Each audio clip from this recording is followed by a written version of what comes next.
So I've gotten a few questions asking about what CHAMPS is and how I use it in the classroom. So I thought I would make this video for you guys to tell you a little bit about how I use CHAMPS in the classroom and what this looks like and how that really helps behavior management. So CHAMPS is what we use in the state of Texas. I'm not sure if other states use this or not, but CHAMPS is an acronym that stands for conversation level, help, activity, movement, participation, and success.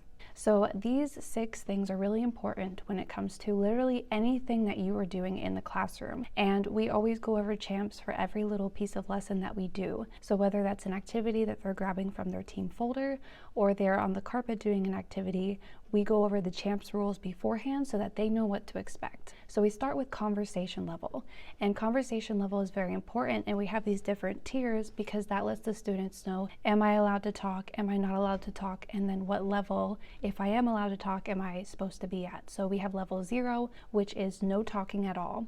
Level 1 is spy talk, I like to call it, or it's a whisper.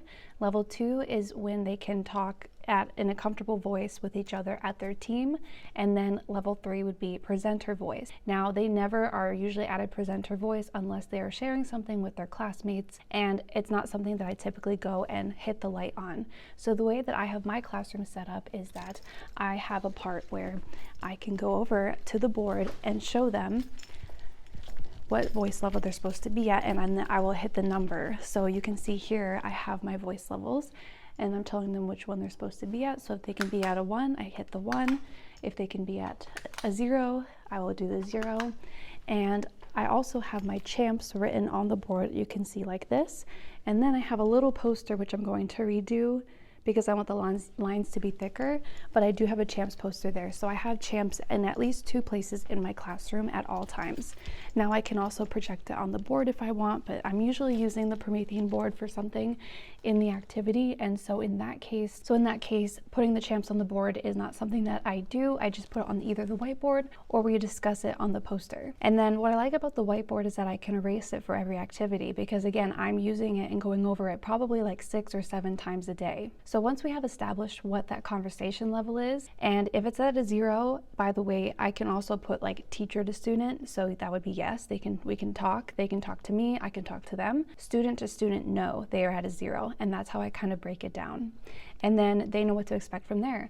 A lot of the times, if we are doing something that's like an activity and they might need help from a partner, I say that they can be at a voice level 1, so they can be at a whisper. But if they cannot whisper and I give them like 3 warnings, then I will switch them back over to a 0. And I'm very strict about that because then it can get really out of hand and very noisy, and then we have yelling and all that kind of stuff. Next one is help. And I think that help is pretty easy and self-explanatory. If they need help, they just raise their hand. And that never changes. That stays very consistent throughout every activity. Sometimes I guess for help you could put to ask like a partner or something, and that is something that I am playing around with a little bit, but typically it's like raise your hand if you need help and I will come and help you, but you need to be patient because if I'm helping someone else then I can't help you right away, and I have to explain that over and over. So I teach first graders and they're like 6 and 7 years old, so keep that in mind.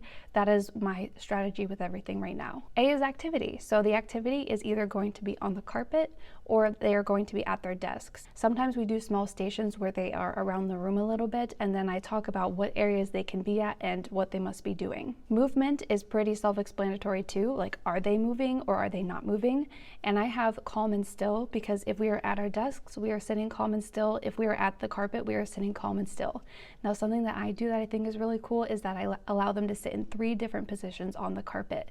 I had heard from someone that they don't really have very developed core muscles yet, and so actually sitting crisscross applesauce is not the best for them, and if they are uncomfortable, they are going to have a more difficult time learning, listening, and retaining information. So we have 3 different ways. They can sit crisscross applesauce, they can sit mountain, which is just with their knees up, or they can sit mermaid, which has their legs tucked at their side. And this has been really, really beneficial, and I think it works super well. So let me know if you try that tip out. Obviously, if they're at their desks, they are sitting with their feet on the ground and their hands on their desk working. And that's very important, and it's something that I'm still reinforcing because a lot of them like to get up on their feet on their chair, and it's very dangerous because then they're tipping their chair, they're falling out of their chair, and all of that. P is participation. So how are they earning their participation grade through what they are doing? And that often looks like raising their hand and answering questions, comprehension questions after we listen and read a story, or this could be them sitting at their desk and actually finishing and completing the activity to its fullest. For their daily journal, their participation looks like having the date, some sentences written, 3 sentences, and then a drawing. And they have to show this to me before they close their journal so that I can see and give them some advice for improvement, and then they get a sticker. And then lastly, S is for succeed. And if they do all of these things, I explain that is when we succeed, that is when we start to see success. And that is how I use the CHAMPS model in the classroom. No matter what activity it is that we are doing, it might look a little bit different. I explain some of the ways that it can look different for each category, and hopefully that helps, and that might be something that you can use in your classroom. Make sure you watch the next video, which is going to be about classroom management strategies, what I have done in my classroom to simplify things, but keep things very structured and easy. And I just think that I'm at the point in my life now with teaching that I feel like I'm in a good routine, the kids are in a good routine, and routine is obviously a big part of it. And we'll talk a little bit more about that in the next video. Thank you so much for watching. Stay subscribed for some more A+ advice, and I will see you in the next video.